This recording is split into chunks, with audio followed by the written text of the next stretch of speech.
Okay, so welcome to everyone back here again, and welcome to the Venerable Sangha for attendance. And today we're going to continue looking at the teachings of the Buddha in the Maha Parinibbana Sutta.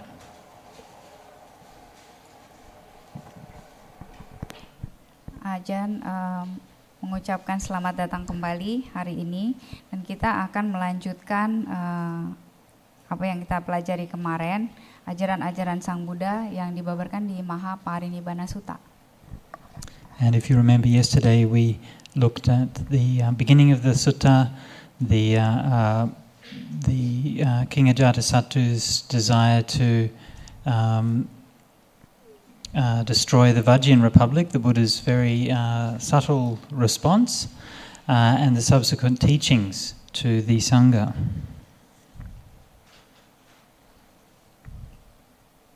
Jadi kalau masih diingat kemarin ada cerita di dalam sutta ini tentang Raja Ajatasattu yang mempunyai keinginan untuk menghancurkan kaum Wajji, dan bagaimana Sang Bhagawa memberikan respon yang tidak frontal, kemudian bagaimana Sang Bhagawa memberikan ajaran-ajaran. And after that encounter at Rajagaha, the Buddha then started his journey to the north. Dan setelah peristiwa tersebut, Buddha memulai perjalanannya ke utara. And then ended up staying in Nalanda. Dan akhirnya menetap di Nalanda. Of course, you all would know that Nalanda is very famous as the great Buddhist university. Nah, tentunya Anda tahu bahwa Nalanda itu terkenal sebagai universitas Buddhis. And if you go to visit the site, it really is quite astonishing, the huge scale of the building work there. Kalau Anda pernah mengunjunginya, Anda akan takjub betapa besarnya tempat tersebut. For many hundreds of years, it was one of the great centers of learning in India, the great center of learning in India. Selama beberapa ratus tahun, tempat tersebut merupakan tempat untuk belajar yang sangat hebat sekali di India. And of course, I don't know, but you should know that at least one of the huge colleges which is there was donated by the King of Indonesia. Dan salah satunya katanya didanakan oleh Raja Indonesia. Really? Oh yeah, didn't you know that? No. Oh, it should be common knowledge, yeah? Mestinya kita semua tahu. Anda yang tahu nggak? No, nobody knows. Nobody knows, really? Sriwijaya, yeah. Sriwijaya. Yeah, King of Sriwijaya, yeah. So I don't know whether the Buddha was staying in the Indonesian vihara then, but that was probably a bit before that time. Mungkin itu adalah sebelumnya. Jadi di dalam sutta ini nggak tahu apakah Buddha mengatakan hal tersebut atau tidak. Now, of course, why was it Nalanda that became the site for the university? Kenapa Nalanda adalah tempat yang dipilih untuk universitas? It seems that the reason was because it was the birthplace of Venerable Sariputta. Karena itu merupakan tempat kelahiran dari Yang Mulia Sariputta. And Sariputta, of course, renowned as being the greatest of the Buddha's disciples in terms of his wisdom. Dan Sariputra tentunya kita semua sudah tahu bahwa beliau dikenal sebagai murid Sang Buddha yang sangat bijaksana, paling bijaksana. And one of the main founders of the Abhidhamma tradition, which specialized in the very detailed analysis of the Dhamma. Dan beliau adalah yang pertama kali menemukan menemukan Abhidhamma pertama kali. Abhidhamma ini tentang deskripsi mendetail tentang what do you call again? Abhidhamma? The detailed analysis of the Dhamma. Analisa mendetail tentang Dhamma. So of course the university at Nalanda was established many years after the life of Sariputta. Jadi Universitas Nalanda ini dikembangkannya setelah beberapa tahun Sariputta meninggal. But it's not at all implausible to suppose that there was a community that was established and associated with Nalanda from the very early times that specialized in the detailed study of the Dhamma. Tapi tidak juga dapat dipungkiri bahwa kemungkinan ada juga komunitas-komunitas yang sudah mengembangkan ini tentang Abhidhamma ya secara mendetail sejak lampau. And so it's quite fitting in the Maha Parinibbana Sutta that it's at Nalanda that Venerable Sariputta comes to see the Buddha. Jadi meneruskan yang kemarin di Nalanda, di sini datanglah Yang Mulia Sariputta. So we go on with the sutta. Then the Venerable Sariputta went to the Blessed One, respectfully greeted him, sat down at one side and spoke thus to him. This faith, Lord, I have in the Blessed One, that there has not been, there will not be, nor is there now another monk or Brahmin more exalted in enlightenment than the Blessed One. Jadi pada waktu tersebut Yang Mulia Sariputta datang kepada Sang Bagawa dengan menghormat, menyambut beliau, duduk di salah satu sisinya dan berkata seperti ini kepada beliau. Keyakinan ini, oh Sang Bagawa, yang saya miliki kepada Sang Bagawa belum pernah ada dan tidak akan pernah ada, dan sekarang pun tidak ada. Ada orang yang pertapa maupun Brahma yang lebih tinggi dan lebih mulia dalam pencapaian pencerahannya daripada Sang Bagawa. And the Buddha responds to Sariputta, lofty indeed is this speech of yours, Sariputta, and lordly, a bold utterance, a veritable sounding of the lion's roar. But how is this, Sariputta? Those arahants, the fully enlightened Buddhas of the past, do you have direct personal knowledge of all those blessed ones as to their virtue, their sila, their samadhi, their panya, their abiding, and their freedom? Not so, Bhante. Betapa hebatnya yang Anda katakan, Sariputta, betapa agungnya, betapa beraninya perkataan Anda, seperti suara auman sang singa.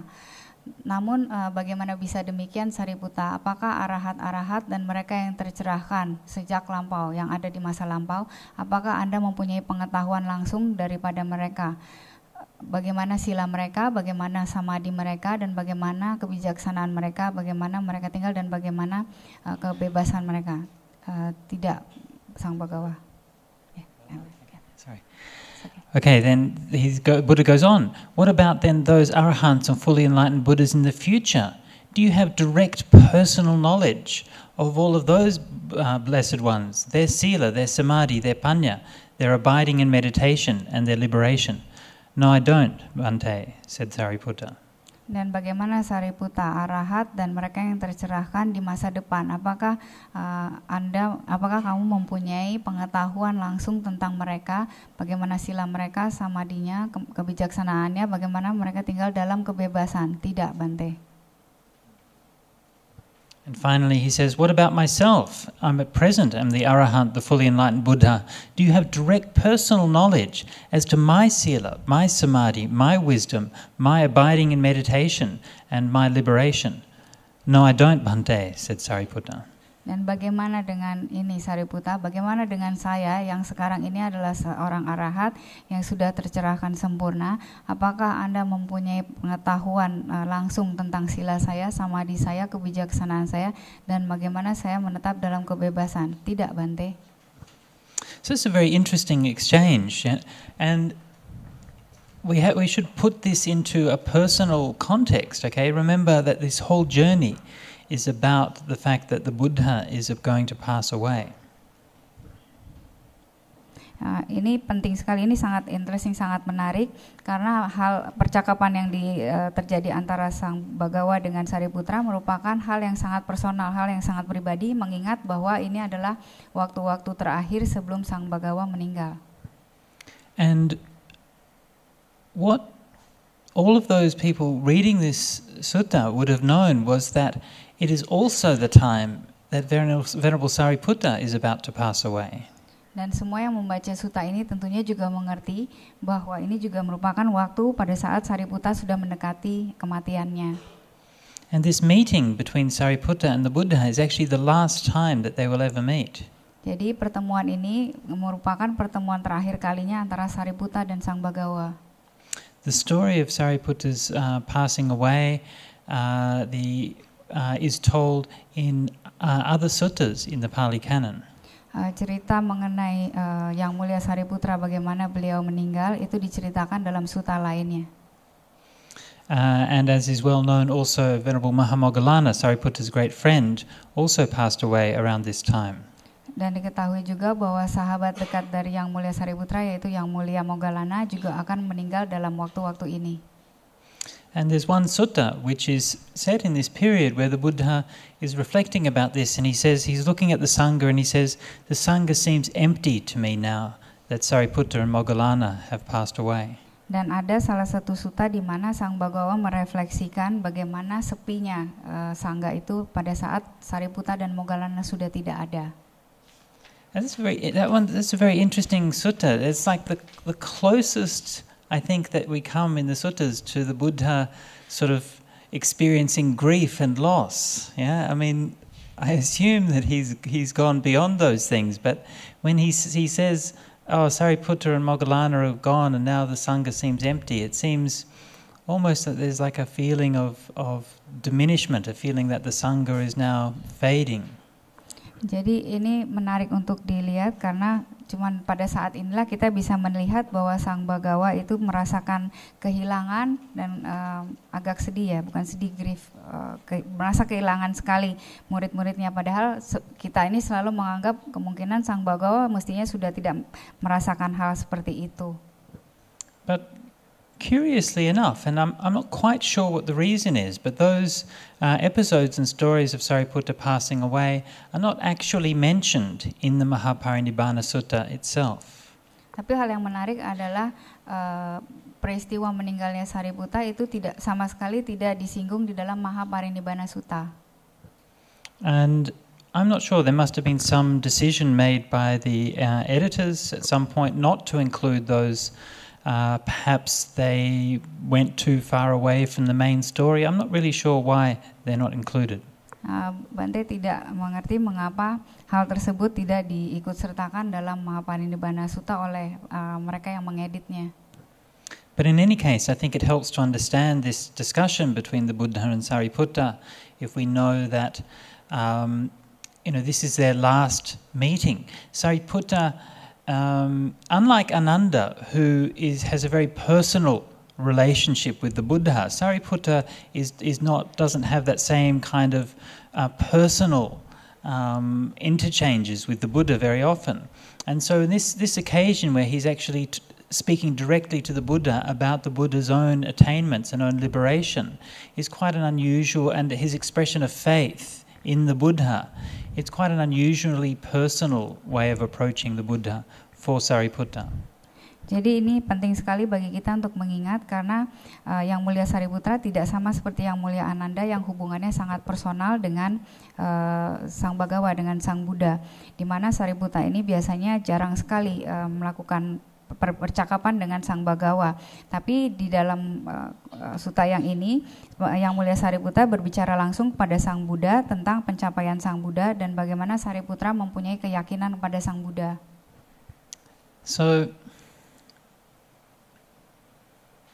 I find it's also interesting when Sariputta says that he doesn't know these things directly.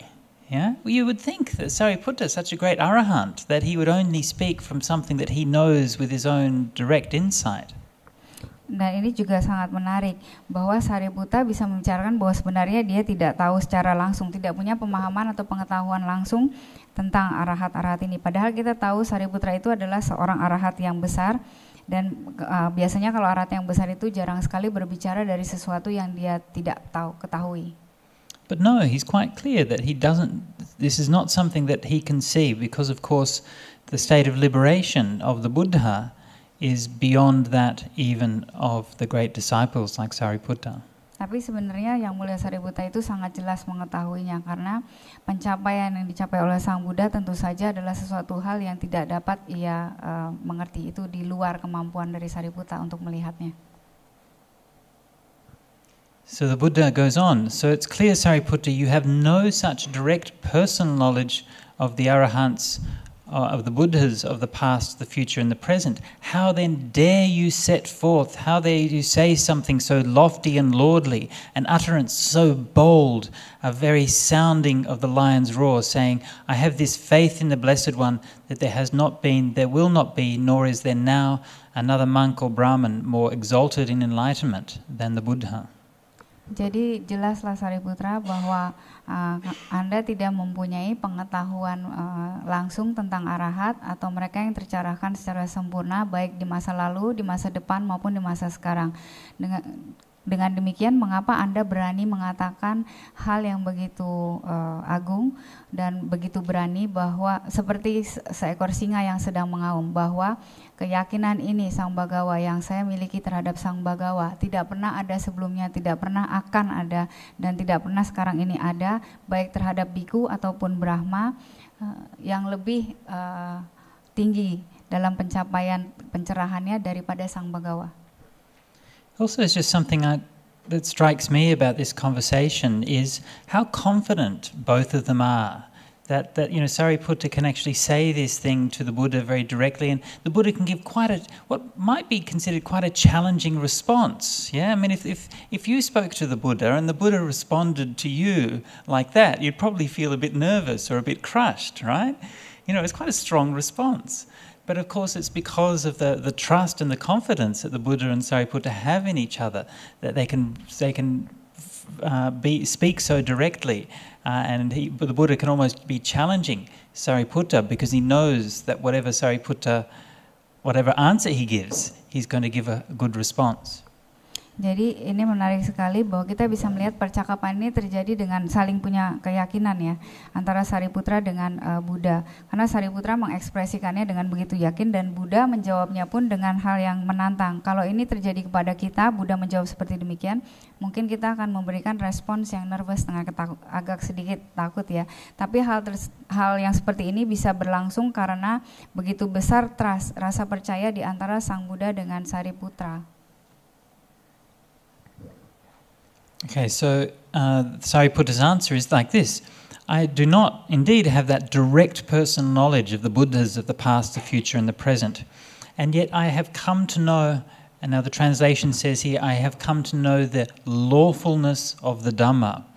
Actually, that's not a great translation. A better translation would be, I have come to know an inference of the Dhamma. The Pali phrase is Dhammanvaya. Dhamma, of course, is the Dhamma. Anvaya is anu, aya, going along with. I've come to know, have an understanding which is going along with the Dhamma. Okay. Tidak ada pengetahuan yang langsung yang dimiliki oleh Sariputra, oleh saya, Sang Bhagawa, tentang arahat maupun mereka yang tercerahkan baik di masa lalu, masa depan maupun sekarang. Namun saya telah mengetahui, kalau kata Bante terjemahan lawfulness ini kurang tepat, tapi inference, Dhamma anuya.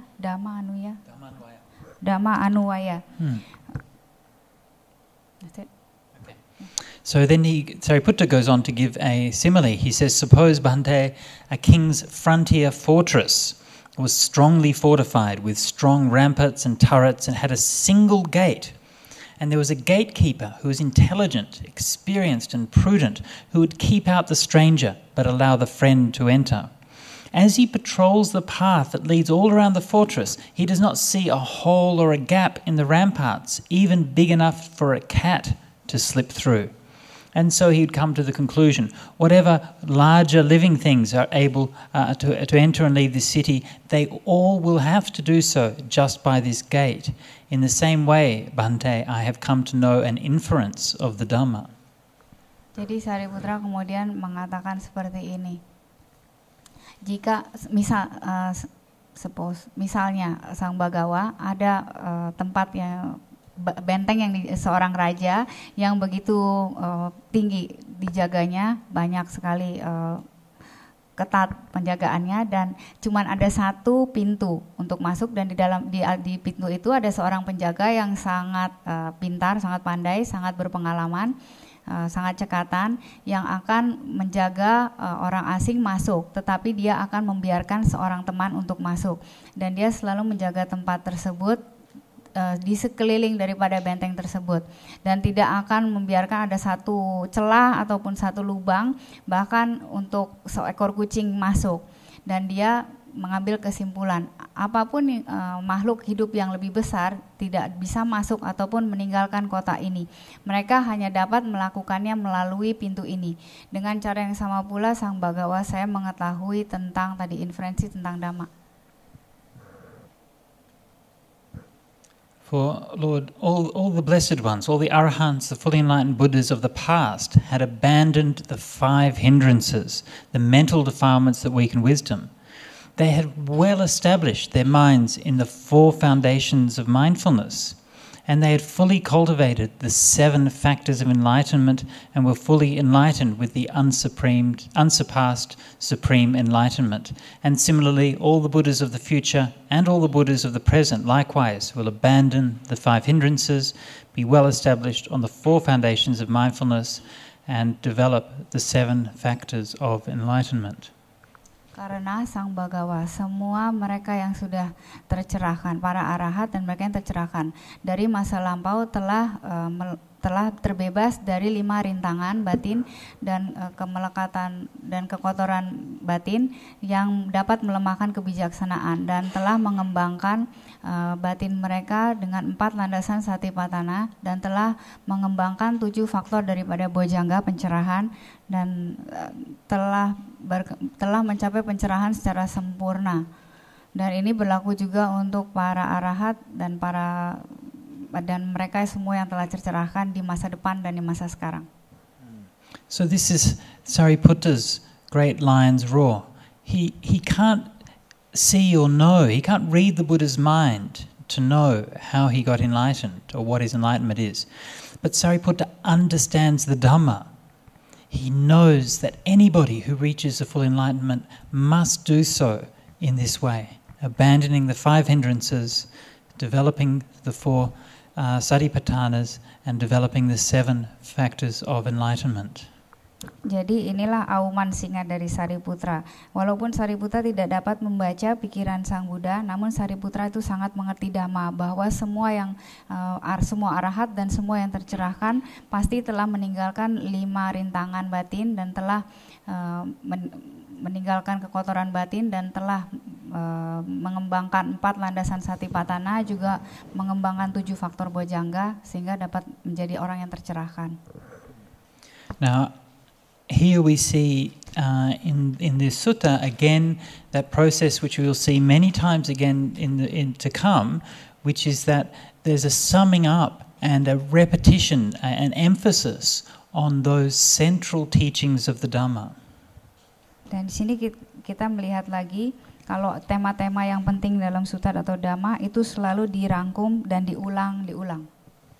And now in fact these 3 groups, the 5 hindrances, the 4 satipatthanas, and the 7 factors of awakening, the satta bojjhanga, are actually found together in many contexts. Jadi kalau kita melihat ada 3 grup di sini, 3 kelompok. Jadi yang pertama adalah 5 rintangan batin, kemudian 4 landasan satipatthana dan 7 faktor bojjhanga. Ini selalu ditemukan secara bersama di beberapa konteks, banyak sekali. And so I won't go into it too much. It would take too much time to examine each one of these sets of dhammas in detail. But just so that you know that here Sariputta is expressing essentially these 3 groups as being one of the core expressions of the path to enlightenment. Bante tidak akan membahas ini secara mendetail karena akan mengambil waktu yang sangat lama. Cuma penting bagi kita untuk melihat bahwa Sariputra menganggap ini bagian utama daripada Dhamma. 3 grup ini ya tadi, yang 5 rintangan, 4 landasan satipatthana, dan 7 faktor bojjhanga. And so just very briefly to say the 5 hindrances, of course, is sensual desire, ill will, sloth and torpor, restlessness and remorse, and doubt. Jadi sensual desire itu nafsu keinginan, ill will, rasa benci, kemudian sloth and torpor itu tinamida Bante. Restlessness, kukuca, udaca kukuca, and the other one? Doubt. Keraguan, wicikica. 5 rintangan batin itu. And sorry? Right? Ya, benar nggak Bante? And the 4 satipatthanas is mindfulness of the body, feelings, the mind, and dhammas. Dan 4 landasan satipatthana adalah mindfulness di tubuh, kemudian batin, kemudian body, mind, dhamma, and Body, feelings, mind, wedana. dhammas. Jadi body, tubuh, kemudian pikiran, kemudian wedana, perasaan, kemudian dhamma. and the 7 factors of awakening. Okay, here's the test. Who knows the 7 factors of awakening? Oke, ini ada tes katanya, siapa yang tahu 7 faktor bojangga, 7 faktor pencerahan? Do we have any Sariputas in the audience? Sati Bante. Sati? Okay, Sati. We have one. That's good. Dhamma Vicaya. Very good. Next one. Virya. Piti. Rapture. Pasadi. Tranquility. Yeah, very good. Samadhi. Upeka. Samadhi and upeka. Equanimity. Okay, very good. So 7 factors of awakening. Okay, yeah, that's very good. Round of applause. Okay. So now this is the end of the dialogue between the Buddha and Sariputta.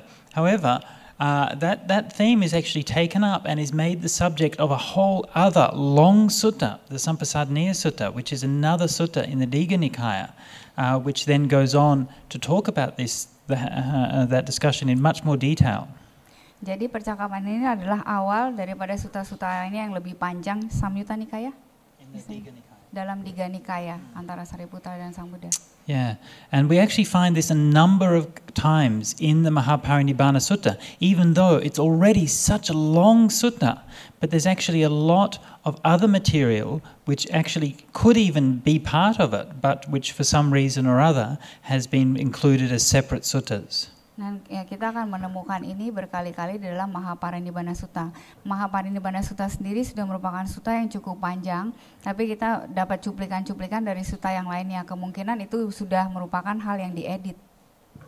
And so you can see that this would be like an editorial decision that somebody might think, well, look, there's this great dialogue between Sariputta and the Buddha, and that really belongs here. But, if we were then to go on for another, 5 pages of talking this conversation between Sariputta, then we kind of lose the story of the Buddha's journey up to the north. So maybe we'd be better off taking that aside and including it as a separate sutta, and we'll just have a summary of it here. So you can see how these editorial decisions have to be made. At some point somebody has to say what do we include and what do we put somewhere else. Jadi sebenarnya kita bisa melihat bahwa apa yang dicantumkan dalam Maha Parinibbana Sutta itu sebetulnya adalah keputusan seorang editor ya. Karena kalau dicantumkan percakapan Sang Buddha dan Sariputra itu berlangsung cukup panjang dan mereka mengkhawatirkan bahwa esensi daripada Maha Parinibbana Sutta ini akan hilang. Sehingga mereka memutuskan mungkin sebaiknya percakapan tersebut dibuat dalam satu sutta lagi yang terpisah. Okay, so we'll move on. As the Buddha moves on, again in Nalanda at the Mango Grove of Pawarika, the Blessed One often gave the advice to the bhikkhus thus. And of course this is the passage we already met a few times yesterday. What I've done is I've retranslated it this evening because I wasn't happy with the translation. And so this is a much more simple and also a much more literal translation. Jadi di Nalanda, di perkebunan mangga di Pawarika, Sang Bagawa juga memberikan advice atau counsel kepada para biku. Ini yang kemarin kita sudah ada beberapa kali, ini kita sudah melihat dan Bante memberikan terjemahan yang lebih gampang untuk dimengerti. Such is sila. I didn't bother translating sila, samadhi, panya because you already know what it means, so why bother translating? Such is sila, such is samadhi, such is panya. When samadhi is imbued with sila, it is of great fruit and benefit. When wisdom is imbued with samadhi, it is of great fruit and benefit. When the mind is imbued with panya, it is completely freed from the defilements of desire, of rebirth, and of ignorance. Bante, ini adalah sila, ini adalah samadhi, ini adalah panya. Bante bilang Bante tidak akan menerjemahkan ini karena kalian semua sudah tahu apa itu sila, samadhi, dan panya. Namun ini yang sudah Bante terjemahkan ya. Ketika samadhi itu didukung oleh sila, maka besarlah buahnya dan manfaatnya. Ketika kebijaksanaan didukung dengan samadhi, maka besarlah buahnya dan manfaatnya. Ketika batin atau pikiran didukung dengan kebijaksanaan, maka ia akan terbebas dari segala kekotoran batin untuk nafsu keinginan, untuk dilahirkan kembali dan kebodohan. So just to note, I mentioned this yesterday, but I'll just repeat it again. The key word here is really this word I've translated imbued. In Pali is paribhavita, and what it means is to be soaked through. It's always like to be filled up with. So when your samadhi is filled up with sila, when your wisdom is filled up with samadhi, so it's like these things are all. It's like this idea that they're growing and filling each other, so that each of them can become complete. Jadi kata-kata yang diganti di sini adalah imbued. Itu kemarin Bante terjemahin, kalau yang kemarin belum ada, itu seperti kalau kapas menyerap air. Jadi apabila dipenuhi, terisi penuh. Jadi kalau samadhinya terisi penuh dengan sila, itu lebih bagus. Kalau akan lebih bagus. Kemudian seperti itu juga panyanya kalau panyanya dipenuhi dengan samadhi. Jadi mereka saling mendukung, saling mengisi. Now, in the introduction yesterday, I noted that there are many different versions of this sutta, as well as the Pali. We have several versions in Chinese and Sanskrit and so on. And so what I'm going to do for the remainder of these talks is I'm going to choose a few key passages and then compare them in the original Pali and the Sanskrit. I won't compare everything, but just occasional passages I'll choose so that you can see the kinds of things that are similar and different in the different versions.